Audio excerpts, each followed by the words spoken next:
हमारा जो भारत देश है उसका नाम भारत किसके नाम से रखा गया? आज मैं आपके साथ वही बात करती हूँ कि महाभारत में एक संदर्भ आता है कि एक ऋषि कर्ण होते हैं। तो एक बार दुष्यंत राजा जो होते हैं बहुत महाप्रतापी होते हैं, बड़े धार्मिक होते हैं और उनकी प्रजा में कोई भी बीमार नहीं होता है। सब अपने अपने काम में व्यस्त रहते हैं। ऐसा लगता है कि उनके राज्य की जो पृथ्वी थी, जो उनकी सीमाएं थी, वो पृथ्वी हमेशा फल फूलों से पूर्ण रहती थी, यानी कोई कमी उसमें नहीं होती थी। तो एक बार जो दुष्यंत राजा होते हैं वो अपनी सेना के साथ आखेट के लिए निकलते हैं। तो बहुत दूर वन में जाके उनको बहुत अच्छा एक उपवन नजर आता है। तो कहते हैं चलो थोड़ी देर अंदर में जाके देखता हूँ। बहुत वहाँ अच्छे अच्छे फूलों की खुशबू आ रही होती है, फलों के पेड़ लदे हुए होते हैं, एक आश्रम बना हुआ होता है। वो उस आश्रम में जाते हैं और अपनी सेना को बोलते हैं कि तुम यहीं बाहर रहो। तो जब आश्रम में जाते हैं तो उनको पता चलता है कि ये कण्व ऋषि का आश्रम है। तो ऋषि उस वक्त चूंकि आश्रम में नहीं थे, तो एक खूबसूरत सी कन्या आती है। वो राजा दुष्यंत से बोलती है कि आप आइए, वो स्वागत करती है। कण्व ऋषि अभी आश्रम से बाहर गए हुए हैं, तो तब तक आप आराम कीजिए, इंतजार करें, वो आएंगे तो फिर आप मिल लीजिएगा। तो जो राजा दुष्यंत होता है कि वो उनसे, उस कन्या से उसका परिचय पूछता है। वो तपस्विनी के वेश में होती है।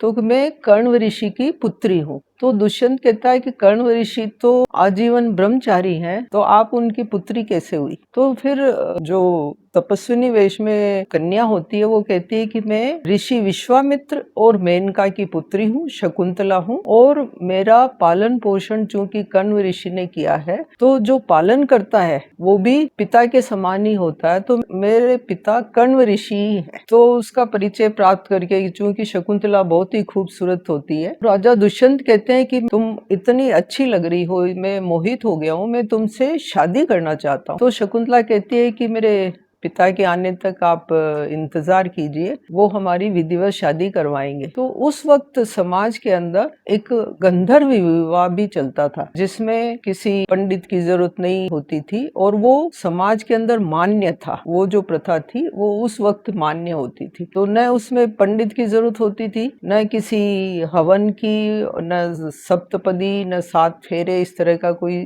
सिस्टम उस तरह के विवाह में नहीं होता था। जब राजा और वो शकुंतला यदि तैयार हो तो वो उसका नाम था गंधर्व विवाह। तो वो गंधर्व जो एक पद्धति है उससे वो विवाह कर सकते थे। तो शकुंतला तैयार हो जाती है और वो दोनों विवाह कर लेते हैं। और विवाह करके फिर राजा दुष्यंत तो अपने, चूंकि राज्य को छोड़े हुए बहुत टाइम हो गया था, तो वो अपनी सेना के साथ वापस चले जाते हैं। तो कण्व ऋषि आते हैं, चूंकि वो जो भी घटित हुआ उन घटनाओं को वो देख सकते हैं।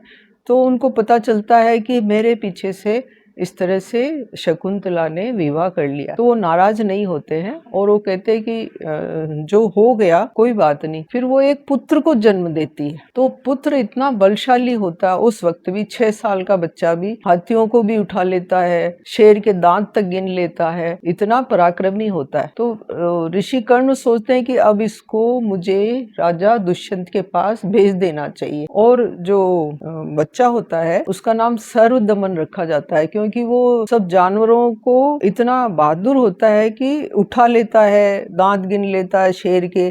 तो उसका नाम सर्वदमन रखा। तो सर्वदमन को साथ लेके कुछ शिष्यों को और उसको राजा दुष्यंत के दरबार में भेजते हैं। तो जब वो शकुंतला दुष्यंत के पास जाती है तो दुष्यंत उसको देख के मना कर देते हैं कि मैंने इस तरह का कोई तुमसे शादी नहीं की, तुम कोई अनजान महिला हो और तुम मेरे को एक तरह से बदनाम करने की कोशिश कर रही हो, और मैं यहाँ का राजा हूँ और मेरी प्रजा के सामने तुम इस तरह से बात कर रही हो, मैंने तुम्हें कभी देखा तक नहीं है। इस तरह से वो बोलता है। तो उसी वक्त एक आकाशवाणी होती है। आकाशवाणी ये बोलती है कि हे राजा, जो शकुंतला कह रही है वो सही है। तो राजा दुष्यंत भी फिर उस बात को मान लेते हैं और शकुंतला को एक्सेप्ट कर लेते हैं। और उस सर्वदमन जो बालक होता है उनका, उसका नाम भरत रखते हैं। उसी भरत के नाम से हमारा जो देश है भारत, उसके नाम पे ही रखा जाता है।